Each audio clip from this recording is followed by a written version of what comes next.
some months where I am getting back-to-back partnerships for like $800 a post, or some of them are like ridiculous, like $1,000 a post, $1,200 a post, and I'm getting these back to back, which are amazing. Hey, what's up you guys? Welcome back to my channel. Today I have a Q&A for you guys, and I actually asked my Instagram followers to ask me any questions that they wanted regarding like social media or being an influencer or working as a blogger or anything in that sort of realm, just because I know a lot of people are very interested in the topic, and a lot of times it's kind of hard to get information on it because although the industry has been around for a little while, it's not really anything that's like taught in school, or I just feel like there isn't always enough really easily accessible material around the topic.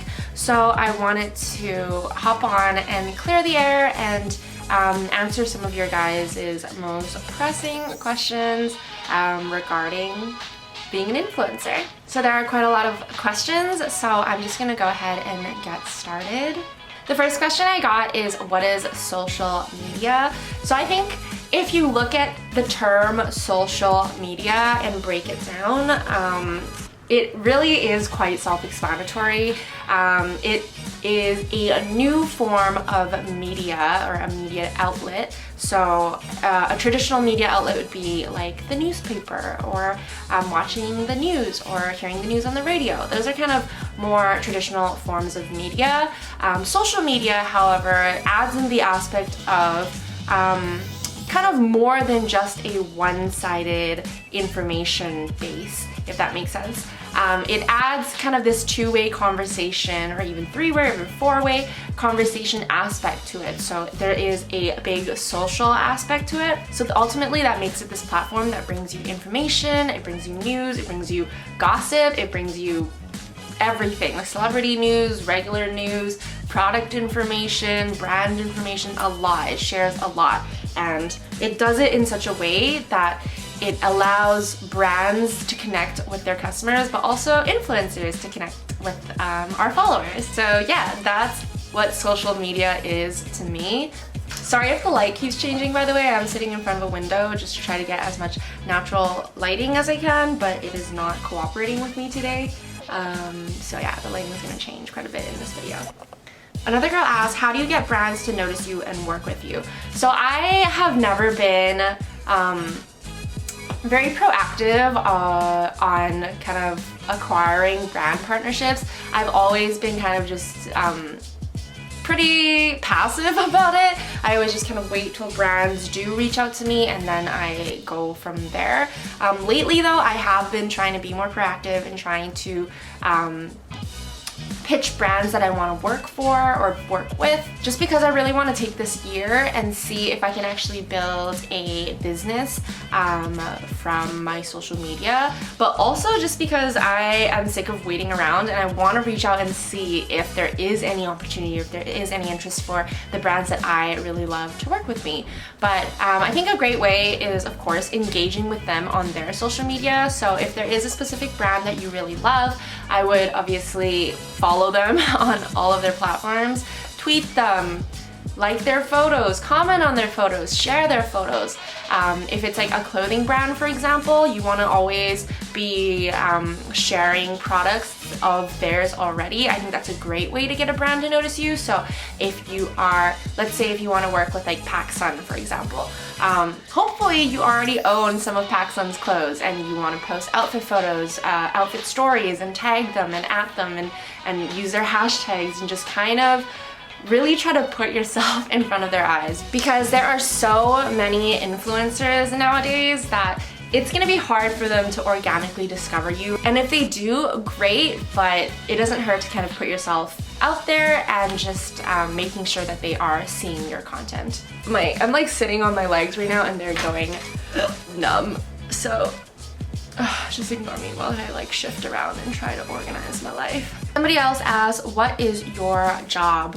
I, for my 9 to 5, work as a marketing lead at a software startup, but my side hustle would be my YouTube and my Instagram and my blog. And yeah, I do kind of work as an influencer on the side, and those are my jobs. Are you happy with the field of work that you are in, and would you consider to work in another field? No, I am really happy in the line of work that I am doing. Like I said, I work in marketing kind of through and through. I'm a marketing lead at the 9 to 5, which is a software startup, and I really enjoy that because it is something that's so different from my side hustle, and it pushes me and challenges me every single day, and I love it for that. I also just learn so much about a different industry, and I think that's really important because if all of my work was in like fashion or beauty, for example, I feel like I would probably, I don't want to say get bored of it, but I just feel like it would kind of become repetitive after a while. So I am really happy that I have this position in software, but that I also do my lifestyle blog and YouTube content and Instagram content on the side, just because they're so drastically different, but they're kind of still in the same realm of like digital marketing, if that makes sense. What is the most challenging part about working remotely? A lot of people say the most challenging part of working remotely is staying motivated and getting your work done, but that is not something that I have ever had issues with. Honestly, the most challenging part for me personally about working remotely is trying not to become a complete hermit in every other aspect of my life. I honestly really enjoy working from home, and I feel very, very thankful and blessed that I get to do it, but I have turned into such a homebody, just especially in like the last half year or so, that it has kind of flowed into the other aspects of my life. I don't hang out with my friends as much anymore. I don't really leave my apartment very much. I stopped working at coffee shops ever since I moved out. One, because I was trying to save money on coffee, but also just because I enjoy being at home, and when I'm at home I'm able to do so much. Like I'm able to film, I'm able to write, I'm able to do my job. Like everything is great. The Wi-Fi is dependable. I have an unlimited flow of coffee because I have an espresso machine. So there are a lot of perks about being at home, and yeah, it just really has made me someone who literally sometimes I like turn down plans to stay at home, even though I work from home and I stay at home all day. So that's kind of been the hardest part for me. The hardest transition is trying to balance my life between staying at home and working, and also like going out and seeing people and having a social life. And it's not even because like, oh, I'm so busy that I can't have a social life. Like I know I can make time for a social life, I just don't. I just don't want to. It's so bizarre. It's such a change for me because I have always been somebody who has been very, very social, like loves being around people, loves being around my friends, and now it's like, you wanna hang out? You guys wanna come over to my house? Would you ever move to San Francisco? This one doesn't really have anything to do with being an influencer, but it also kind of does, because I feel like if I lived in San Francisco or just in California in general, being an influencer would be easier, but of course that is not always true. Anyways, to answer your question, yes, I think I would if I had the opportunity to. And whether that's through pursuing my like side hustle or furthering actually my 9 to 5 job working in software. Yeah, but the long and the short of it is, yeah, I would love that. I love San Francisco, I love California, I love the States, and yes, I would consider it. How do you get such big collabs? I feel like I don't even get a lot of really huge collabs. Do I? I don't know. I guess it's hard because while people who aren't influencers are comparing themselves to me who has like this following, but I'm always comparing myself to bigger influencers, so I'm like, oh, like my campaigns are really small compared to these people.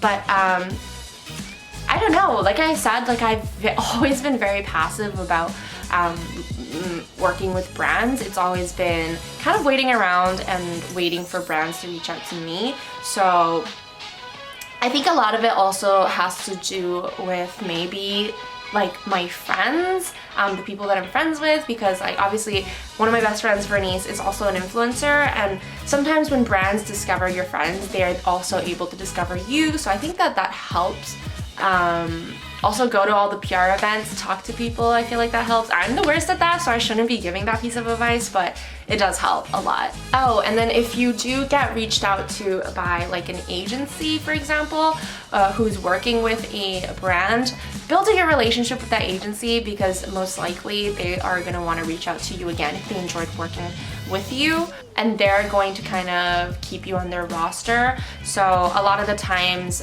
some of the bigger brands that I've worked with, they were through agencies that have reached out to me. So building a good relationship with them then led to them being like, hey, I think you'd be also perfect for this campaign, if that makes sense. How many followers till you know you've made it?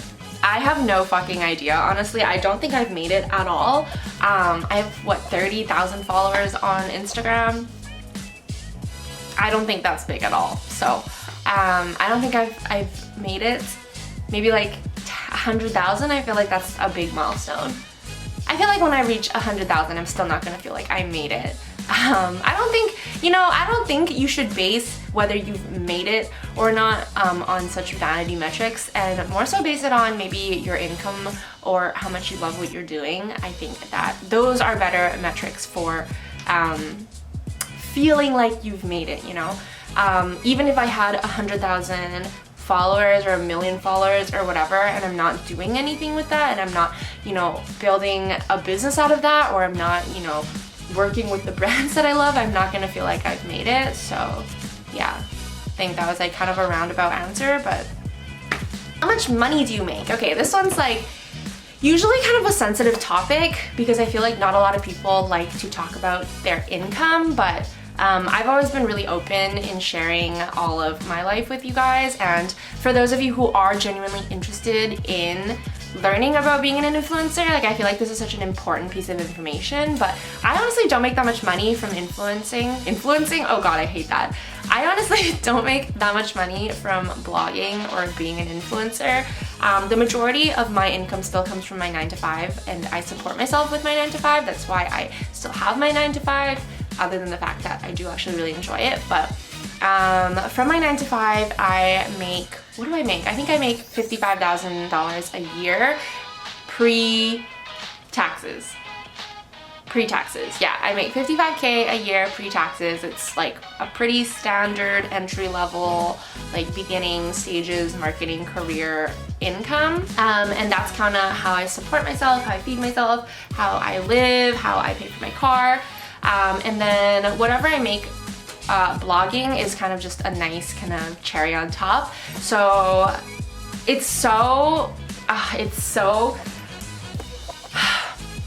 it's very, very like undependable, my influencer income, because there are going to be some months where I am getting back-to-back partnerships for like $800 a post, or some of them are like ridiculous, like $1,000 a post, $1,200 a post, and I'm getting these back-to-back, which are amazing. And those months are really great, because there are some months where I'm making like $2,000 extra on top of my income. There are some months where I'm making like $600 above my income, and then there are some months that I don't make anything above my income. So I think from the beginning of this year, like January, February, and March, I made a total of like $400 from brand partnerships. But then now that we're going into April, I'm finishing up 2 projects, which is gonna lead me to, I think, like $3,200. So between March and April, I made like $3,200 extra on top of my 9 to 5, which is great. So it's so hard to kind of like average it out. It's like there are months where I will do really well, and that's great, and I can kind of like pay off all my debt and do all of that. And then there are some months where I'm just like, shit, thank God I have my 9 to 5. What is the hardest part that requires the most discipline in the YouTube blogger life? I think it's just creating content. Especially since a lot of the stuff that I do is like by myself, and it is the same way for a lot of other YouTubers and bloggers, but is just kind of sticking on a content creation schedule, because Especially, okay, especially if it is your side hustle, there are gonna be days where you get back from work and maybe from the gym or wherever, and you're like, fuck, I don't wanna do it. Like, I don't wanna sit down and make a video today. There's gonna be times where you're not feeling so great in your life, or maybe you're going through something emotionally or whatever it is. You're just not gonna wanna do it. Like for example, my posting schedule right now is 2 times a week. So I try to post Wednesdays and Sundays, and then my Instagram schedule is I post every single day at least 1 time. So think about how much content that is to create. And I try not to post photos from the same set on Instagram too often. Like I try to only maybe max post 3 photos from like 1 shoot on Instagram, and I really try to space them out. Having to post every single day is not easy, and yeah, that's kind of been the biggest challenge, I would think. Like obviously there are a lot of other things. Like for me, I have a blog, so learning to design that blog on my own and trying to figure out the right flow for it, the right categories, what I want to write about, building that site, you know. There's also like the business side of it, so like registering my business name, doing my taxes, like all of that is also very difficult. But I think still to this day, I think the hardest thing is just like trying to stay on top of my content scheduling. Which camera is good for both home vids and vlogging? A lot of people I know use the Canon G7X for both their sit-down videos and vlogging. I think that is a great choice. But personally, because I do have a DSLR, when I do sit-down videos at home, I tried to use my DSLR instead.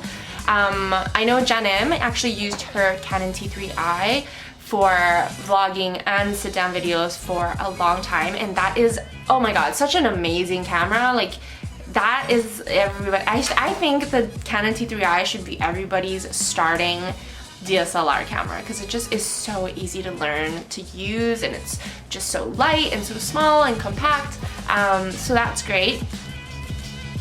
Or you can go with a mirrorless solution and do like a Sony Alpha. Those are a bit more expensive, but because of its size, I would really recommend it for both vlogging and for home vids, and their quality is absolutely amazing.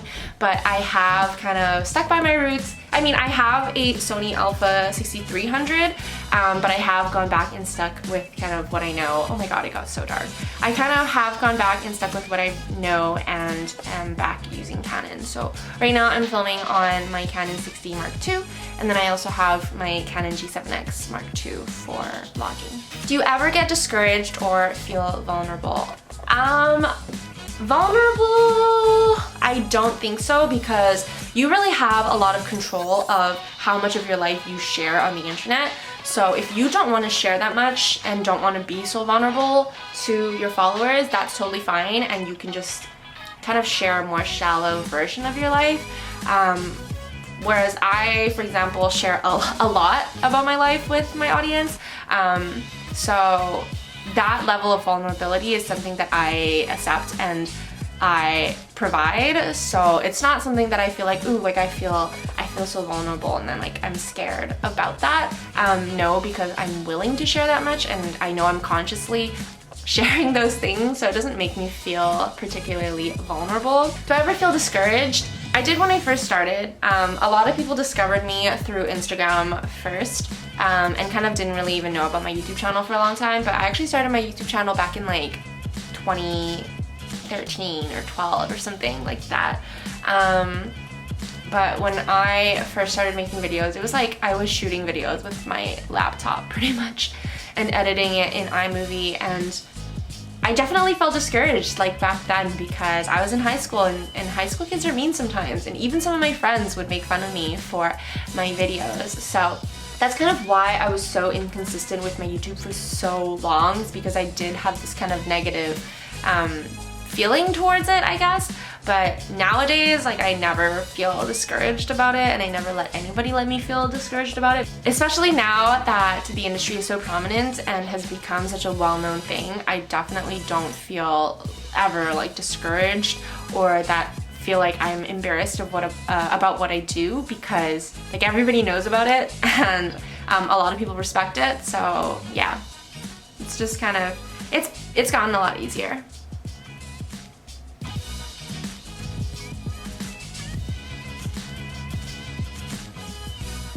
How do you grow your channel? Consistency, upload schedules, hashtags. So Jackie, I actually posted a video called how to be an influencer. So I am gonna go ahead and put that up here. Damn, that's totally not the wrong way. It's this way, up here, right? Have you ever stretched the truth about liking a product to appease a company? No, I don't think so. There have been times where, for example, and this is something that like I'm gonna go ahead and admit to it because why not? But I used to work with, like when I first started, I used to work with Fit Me Teas or whatever it's called, Fit Tea. Anyways, they're like one of those typical laxative fit tea companies. And this is when they're probably like one of the first companies that have ever reached out to me. And me being somebody who like literally just took Instagram as a hobby, I was like, oh cool, like sure, yeah, free things, I'll try it. That shit gave me the worst cramps and dehydration ever. And even if it did work, which it did because it is a laxative and it gets rid of everything in your stomach, which in turn makes you much skinnier or makes your stomach flat, I guess. It is not worth doing. So that is the kind of one and only example that I can think of where I totally posted a photo of it and was like, hey, like look at my flat tummy, like look at what this tea did for me, which isn't necessarily a lie because yeah, it did do that for me, but at the same time I was like, fuck this tea, like I'm never taking it again because it was so painful. So I think when I first started, definitely there have been like moments like that, but other than that, like I don't think I've ever really lied about a product. And usually like there have been times where I've agreed to work with a company and they send me their products and I tell them straight up like, actually I don't want to work with you anymore because your products do not, one, fit my brand, or two, own up to the quality that you guys promised. So there have been times where I've had to reject brands like after they've sent me their product, if that makes sense.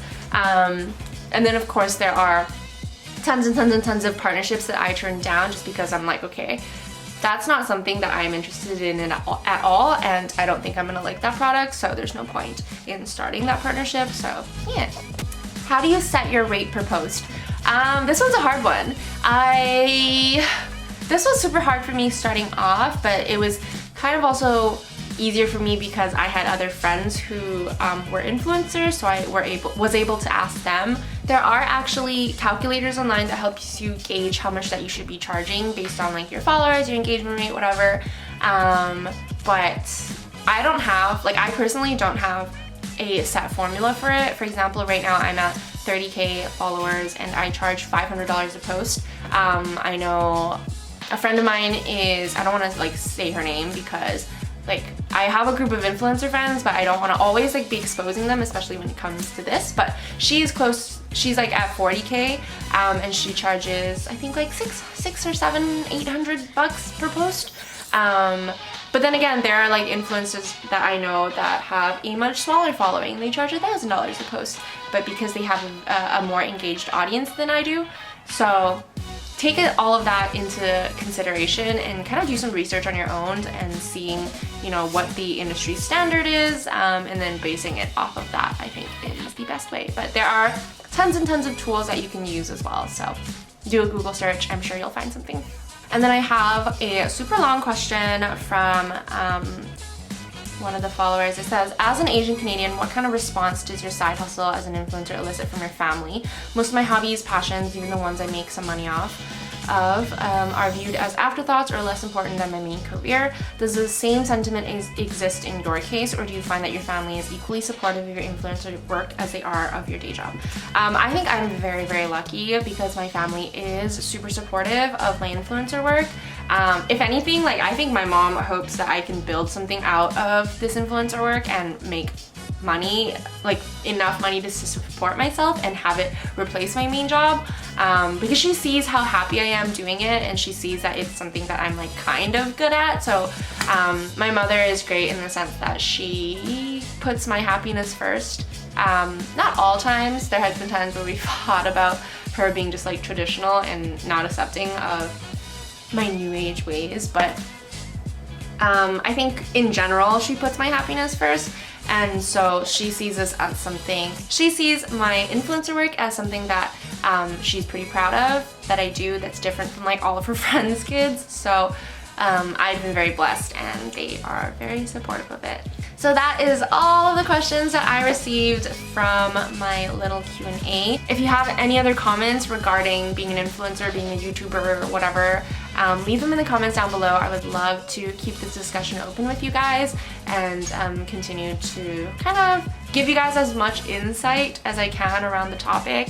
I don't know if I'm helping, but I hope that I am, and I hope that it inspires some of you to maybe give it a try. Again, I do have a how to be an influencer video where I talk about my favorite tips or my best tips on getting to where I am. So I will put that in the description box below for you guys to check it out. I also write articles about this on my blogs. If you guys want to check that out as well, it is in the description box. I have some more videos upcoming kind of around this topic, like how I edit my videos, how I manage my time, all of that. So look forward to all of that. But for now, I hope you guys are having an amazing day wherever you are in the world, and I will see you guys in my next video. Bye!